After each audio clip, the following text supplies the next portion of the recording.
Hi. Thought you were gonna see me in this video, huh? Well, you're wrong. Joke's on you. I'm doing this video. Anyways, the topic of this video is Studio Ghibli. I mainly chose this topic because it's something that I like, and I basically grew up with Ghibli. I've been watching it ever since I can remember. So I'm pretty sure most of you don't know Ghibli, because most of the people I asked are like, Ghibli? What's that? And that's good, because my job is to tell you what Ghibli is. In order for me to do that, I have to tell you about Studio Ghibli's creator, Hayao Miyazaki. So Hayao Miyazaki was born in 1941 in Japan's capital city, Tokyo. He was the second son of Katsuji Miyazaki, an aeronautical engineer, basically a dude who makes planes. While he studied at the Toyotama High School, Miyazaki watched an animated movie called The Tales of the White Serpent, and he was literally amazed by everything that was in it. So, in 1963, he decided to join Toei Animation so he could become an animator. And there he did some stuff, and some of that stuff was Wolf Boykin and Watchdog Bao Bao. Yeah, I know some of these names are a bit weird, but hey, it's Japan, what do you expect? In 1971, Miyazaki moved from Toei to another place called April. There he worked on Alibaba and the 40 Thieves, as well as Animal Treasure Island. He also worked on an anime series called Looping Third, but I never watched it though. So in 1984, they released Nazca of the Valley of the Wind, and everyone really liked it, since it had many themes such as like nature and feminism. Yeah, everybody loves that stuff. 不快に覆われ、巨大生物オウムが支配する滅亡寸前の未来世界。清らかな風の吹く風の谷に、心優しい少女ナウシカがいた。人類は残り少ない資源を争って戦い合い、そのためにオウムの力を利用しようとしていた。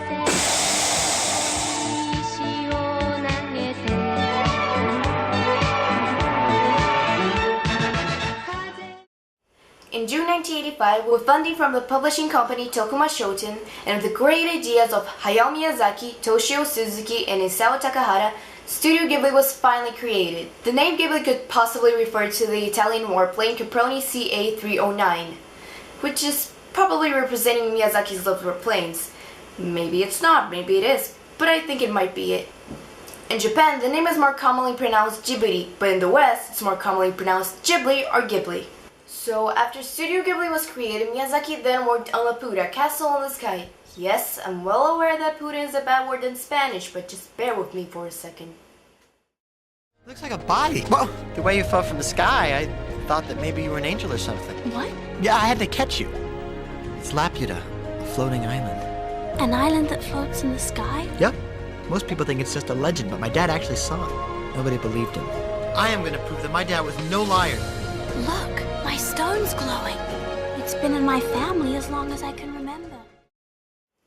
So the story is about a young boy named Pazu that finds a random girl who floats down from the sky. The girl's name is Shira, if the title wasn't already enough. And she's chased by the government secret agents and pirates, and if you want to know why, then go watch the movie yourself.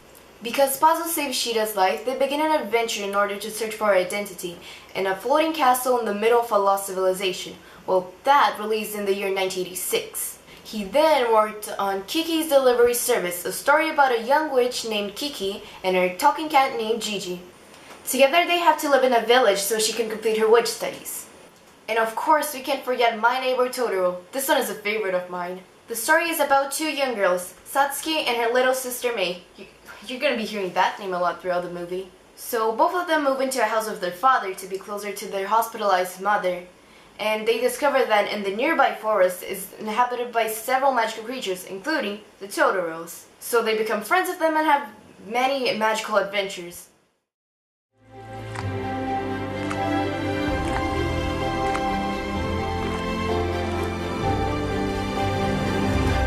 Totoro?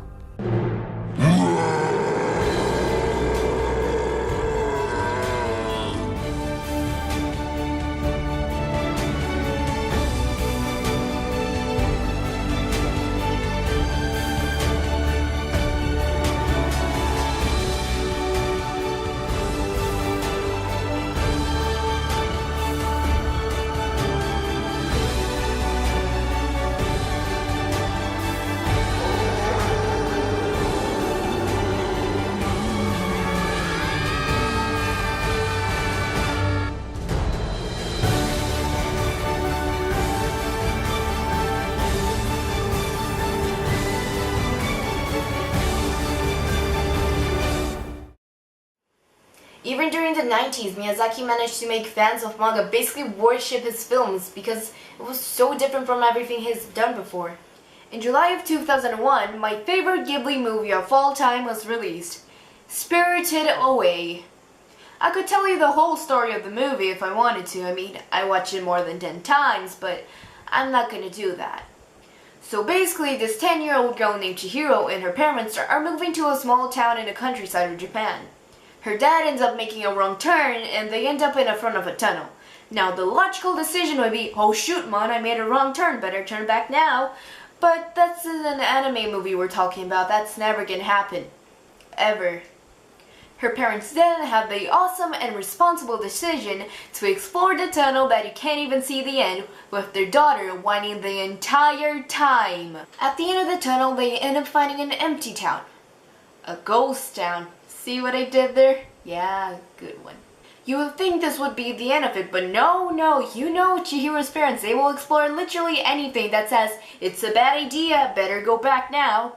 So they find this empty restaurant with great looking food and they decide, hey, let's eat it now and pay it later since there was no staff there.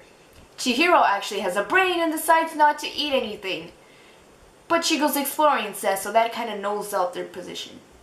Not long after, she meets a boy named Haku and he tells her that her family is in danger and they have to leave immediately. So what she does is she runs back to the restaurant and she finds pigs. Who are those pigs, you might ask? Her parents. I told you it was a bad idea to eat the food, but nobody listens to me in this goddamn movie. Turns out this town is actually inhabited by demons, spirits, and evil gods. You know the rest. Chihiro whines a bit more, gets herself into a huge mess, and go watch the rest of the movie by yourself. Wake up! I'm see-through! Don't be afraid. I just want to help you. No!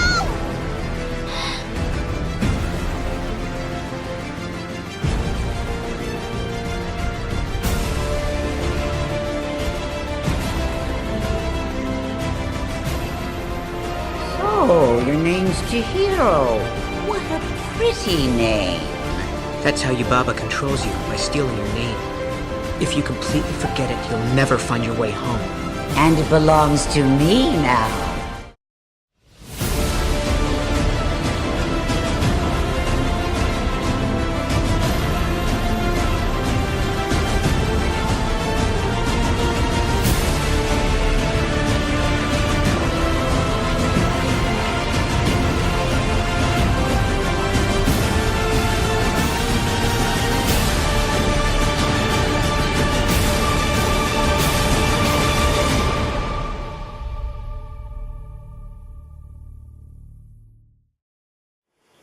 Even though he retired by the end of the decade, Miyazaki came back with another fantasy film in 2004 called Howl's Moving Castle.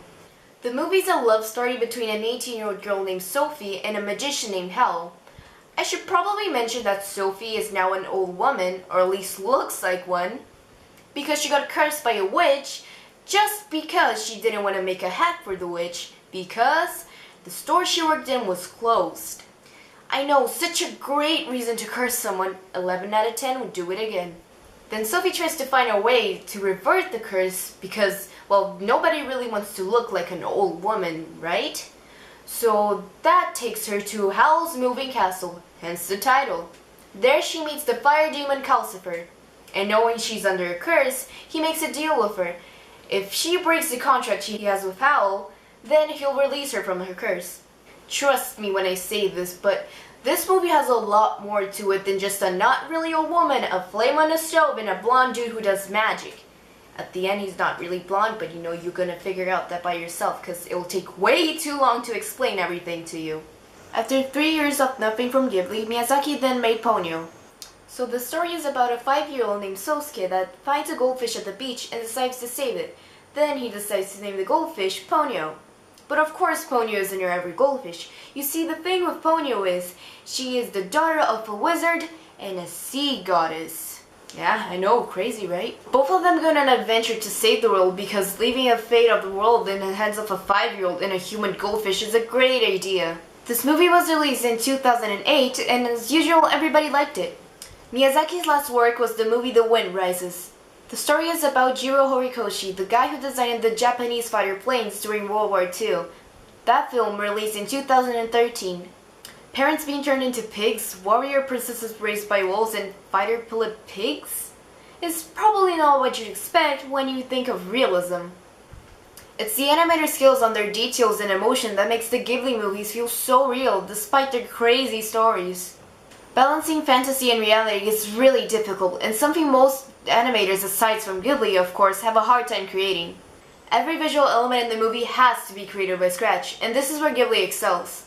Their animators show a mastery of technique and attention to detail with every single scene there is, so no matter how unbelievable the story might seem, it still feels real somewhat. In Starting Point, a collection of essays and interviews with Hayao Miyazaki, he says, "Anime may depict fictional worlds, but I nonetheless believe that at its core it must have a certain realism. Even if the world is a lie, the trick is to make it seem as real as possible. Stated another way, the animator must fabricate a lie that seems so real viewers will think that the world might possibly exist." Well, how is this possible, you might ask yourself? Well, it all starts with the animation of movement. Unlike other animators that use rotoscoping, a technique where you trace over real-life pictures in order to create a more realistic approach to your drawings, Studio Ghibli uses a more detailed run cycle, and by that I mean that when characters run or walk, they usually have some sort of motivation to it. Like the scene where Chihiro runs downstairs really fast.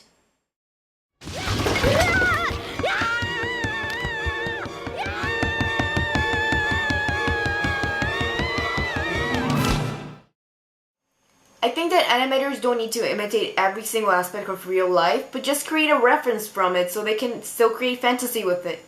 As Miyazaki previously said, animators themselves are actors, so they have to consider their characters' feelings and especially their facial expressions. With that said, it's clear that Studio Ghibli doesn't just make your average anime, but something that makes the person watching feel like they're actually there, and it makes them able to feel the character's emotions. This is probably the biggest reason why Studio Ghibli is so popular. You might not know this, but Studio Ghibli actually has a title of being Japan's response to Disney. And that's not really true. I mean, only if you compare the amount of money both studios make with their movies. Ghibli's movies are exciting. They usually have planes, since Miyazaki loves them so much. They have ecological disasters, clashing civilizations, and much more. All of that in clean, colorful, hand-drawn animations. And almost all of them are led by intelligent, strong, independent-minded girls. Now, I know that Disney movies have girls as main characters too, but in their movies they almost, if not always, end up with a man in the end. And in Ghibli's movie that doesn't happen, at least not as often as you would think it would. Ghibli's female characters have a certain type. They're usually adventurous, active, and compassionate. Their female qualities and childish innocence is usually what solves the problem. Miyazaki once said, "If it's a story like everything will be fine once we defeat him, it's better to have a male as a lead. But if you try to make an adventure story with a male lead, we have no choice other than doing Indiana Jones with a Nazi or someone else who is a villain in anyone's eyes." One thing I like about Miyazaki's work is that it's not anti-feminist, but not in line with feminist thinking either. It's just right in the middle, and that's good because I don't think it can trigger anyone that way, right? In fact, in most of his work, he's saying that when men and women grow up, they usually have established functions, but when you're a kid, you're basically capable of doing anything you want. And that concludes my Studio Ghibli video. I hope you all enjoyed it, I hope you're not confused, I also hope it wasn't too cringy for you, and with that I say goodbye.